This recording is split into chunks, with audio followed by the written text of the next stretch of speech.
I don't trust nobody to load my guns, not for shooting. What'd he say? Little Bill.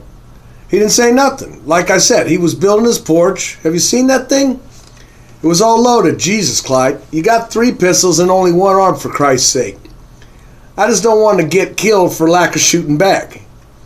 You know, there ain't a straight angle in that whole goddamn porch, or in the whole house for a matter of fact. He's the worst carpenter I ever seen. He didn't say nothing?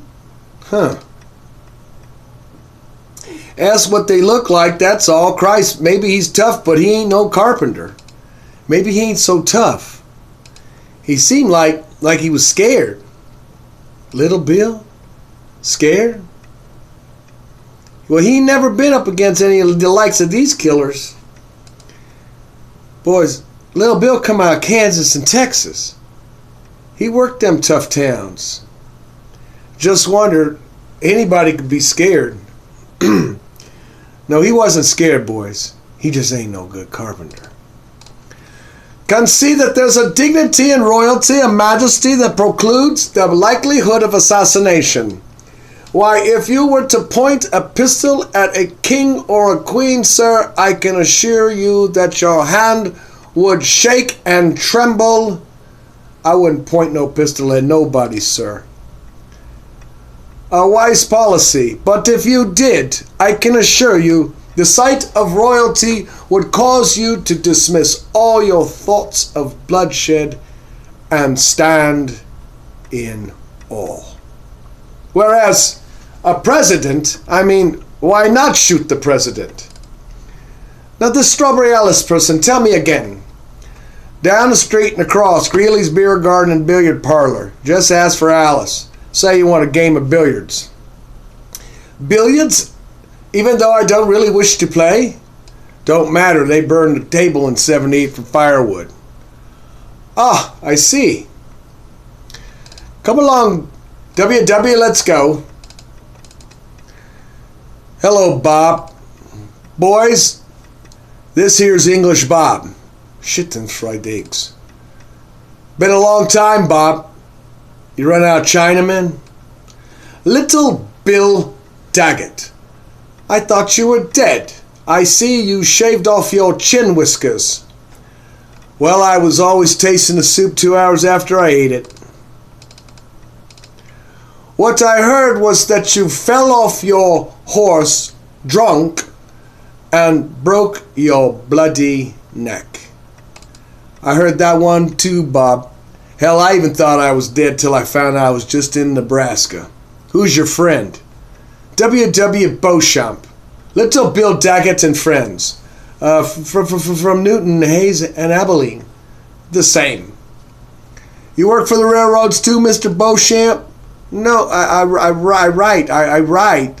What, like letters? Books. He's me biographer. Ah, I wouldn't do that, W.W. It's only a book. A book, huh? I guess that means you boys can read. I guess you see that the sign says you surrender your firearms day or night to the county office. But then, like you told old Andy there, you ain't armed, are you, Bob? Not really. Maybe a couple of peacemakers. But I imagine you could overlook those, eh, Bill? If you didn't really see them, nor would you hear them. Guess not, Bob. I don't like guns around. Charlie, see what kind of books Mr. Beauchamp is packing, but watch you don't get wet. Be careful with those, Sonny. No shit, little Bill. All he's got here is this book. The Duck of Death. The Duke of Death.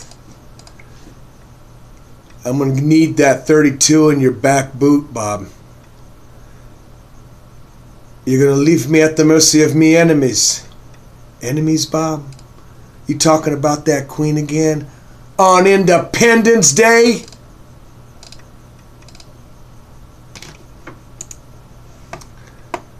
Them boys look real hard cases. Did you kill all 7 of them, Bob? Or did you just wing some of them, huh? That is you there, ain't it, Bob? The Duck of Death? Duke. Oh, yeah, Duke. Well, Bob, you always was hailing Jesus with a pistol. But 7 of them and all that, protecting the old lady too? How'd you do it? It's all generally considered desirable in publishing business to take certain license in depicting the cover scene for purposes involving the marketplace. Well, Mr. Beauchamp, from what I read of this here book, I'd have to say the writing ain't a whole lot different from the picture. I can assure you, Mr. Daggett, the events described within are based on the accounts of eyewitnesses and, meaning the duck himself, I guess? Duke. Duck, I says. You have insulted the honor of this beautiful woman, Corcoran, said the duck. You must apologize, but Two-Gun Corcoran would have none of it, and cursing, he reached for his pistols and would have killed them, but the duck was faster, and hot lead blazed from his smoking 6 guns. I believe that to be accurate descriptions of the events, sir, about that this certain poetry to the language which... Well, Mr. Beauchamp, I was at the Blue Bottle Saloon in Wichita the night English Bob killed Corky Corcoran, and I didn't see you there, no woman, or 2-gun shooters, or nothing like that. You were there? First off, Corky didn't carry 2 pistols, though he should have. But he was called. Some folks did call him Old Corky 2-Gun, but not because he was sporting 2 pistols, but because he had a dick so big, it was bigger and longer than the barrel of the Walker Colt he carried. And the only insulting he'd done was sticking that big dick of his in some French lady that old Bob was sweet on. Well, one day Corky walked into the Blue Bottle. Before he knows what happened, and Bob takes a shot at him. Misses on account he's drunker than hell. Well, that bullet whizzing by panicked Corky, and he done the wrong thing, pulled his gun in such a damn hurry, he shot off his own toe. Meantime, Bob aims good, squeezes off another, but he's so drunk he misses and hits the $1,000 mirror behind the bar. Well, now the duck of death is good as dead, because this time Corky does right, aims real good, no hurry, and bam! That Walker Colt blew up in his hand, which was a failing common to that model. Now, if Corky would have really had 2 guns instead of just a big dick, he could have defended himself to the end. You mean English Bob killed him? Well, he wasn't going to wait for Corky to grow back a new hand. He walked over real close, been drunk, and shot him right through the liver.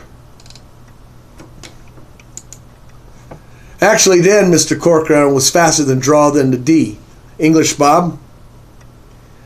Fast was his mistake. If he hadn't been in such a goddamn hurry, he would have not have shot off his toe with his first shot, and he would have killed old Bob. See, son, being good shot and being quick with the pistol, that don't do no harm. But it ain't much next to being cool. A man who will keep his head and not get rattled under fire, he will kill you like as not. But if the other fella's quicker and fires first, he will be hurrying and he'll miss. Then there is a fast as I can pull and aim and hit anything 10 feet away, unless it's a barn. But if he doesn't miss, then he'll kill you. That is why so few dangerous men like old Bob there ain't like me. It ain't so easy to shoot a man anyhow. And if the son of a bitch is shooting back at you, well, it'll unnerve most fellas. Look here, let me show you something. Take it.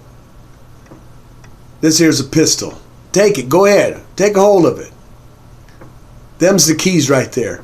All you gotta do is shoot me, and you and English Bob can ride out here free as birds. Is it loaded? Would be no good if it wasn't. You got to cock it, though. Do it, do it, do it. And you got to point it. Go on, point it.